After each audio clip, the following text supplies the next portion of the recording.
Good morning, beautiful people. Hello, hello, hello. Welcome back to the channel. If you are new here, this is Victoria's Voice, and we cover royal content, celebrity gossip, and occasionally an interview. So I wanted to talk to you today regarding the surprise announcement last night from Meghan. She announced a surprise solo trip to Switzerland to advocate for children safety online. Well, all I can say, at least she is being consistent. So on Sunday, she will arrive May the 17th to visit Geneva. And it's to mark the inauguration of the Lost Screen Memorial at the Place des Nations. So she is hosting the illumination alongside World Health Organization, WHO, and again with Dr. Tedros, who she was within Jordan with, and who her and Harry are collaborating with. So apparently the exhibition features 50 illuminated light boxes showing the phone lock screens of children who died from online violence and digital harm. And she will be going out there all on her own. Interesting. So Prince Harry will remain in the United States whilst Meghan undertakes this European trip. So we are aware that the World Health Organization have partnered with Prince Harry and Meghan because of the couple's philanthropic foundation, and mainly because Archewell Philanthropies focuses on causes that align with WHO's global health goals. So, for example, their focus is mental health, youth well-being, and humanitarian relief in conflict zones. So their partnership pretty much aligns like a jigsaw puzzle. And they're working together because they're looking and pushing for stronger global protection for children against online harm, cyberbullying, and digital violence. So it does seem that WHO will be working with Harry and Meghan for the foreseeable future. Give credit where it's due. At least this is being consistent. You're continuing on a project that you started.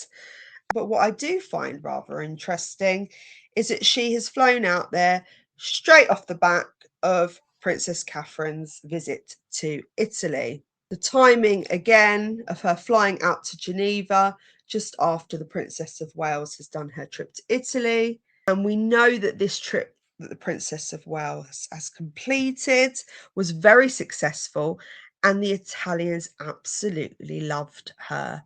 This trip for Princess Catherine is quite significant, as it's been her first overseas trip since her cancer diagnosis and since her treatment.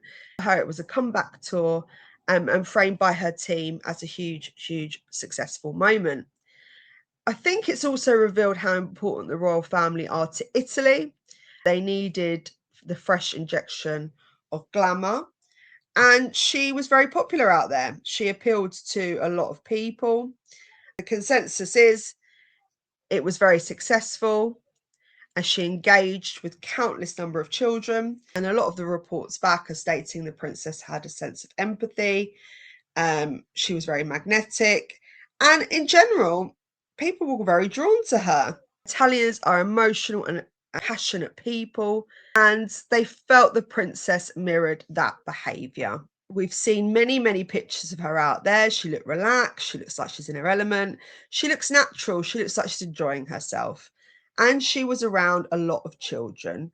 On the last day, she visited Reggio Emilia. Forgive me if I have not pronounced that correctly. And this school is renowned for its different approach to education. And, you know, from the pictures we've seen, she was engaged with the children, and she was impressed by the approach to their early years curriculum. And these schools have a particular emphasis on creativity, relationships, and learning in the environment. For her, it was great to see alternative education. And in general, she looked like she was having a blast. She got stuck in making pasta, So the key part of Reggio Emilia, their philosophy, is encouraging creativity, curiosity, and environmental awareness from an early age. So part of their ethos is a focus on sustainability, creativity, and research on waste materials. So it also promotes the idea that waste and the imperfect is the bearer of an ethical message, so capable of provoking reflections and offering itself as an educational resource. So they're escaping the idea that if it's useless, then it's wasteful. So they're trying to upcycle.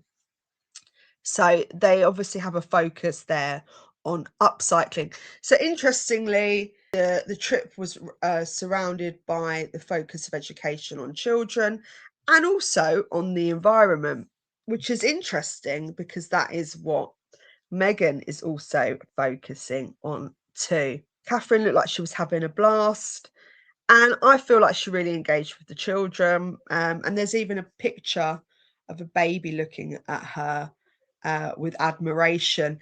And babies tell no lies. Babies, if they like you, it's normally because you have a good aura.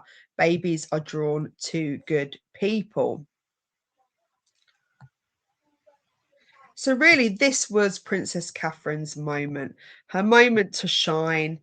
And she's had some glorious, glorious reviews. Yet, however, Meghan seems not to have let her have her moment. Again, she could not wait a little bit longer before she flew out to Geneva. Are these trips organised around the royal's diary? Are these events organised around the royal's diary?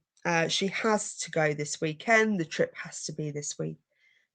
And this is a repeated pattern again and again and again. It's a continuous, everybody sees it, the royals do something, and then they have something booked in elsewhere.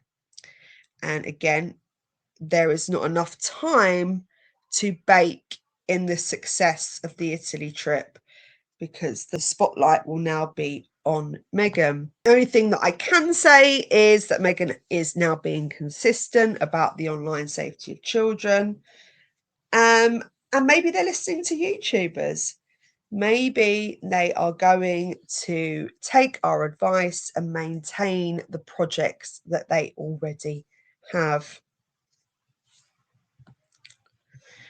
Let me know what you think in the comments, guys. Let me know if you think, again, this is another way to outshine the princess or try to outshine the princess.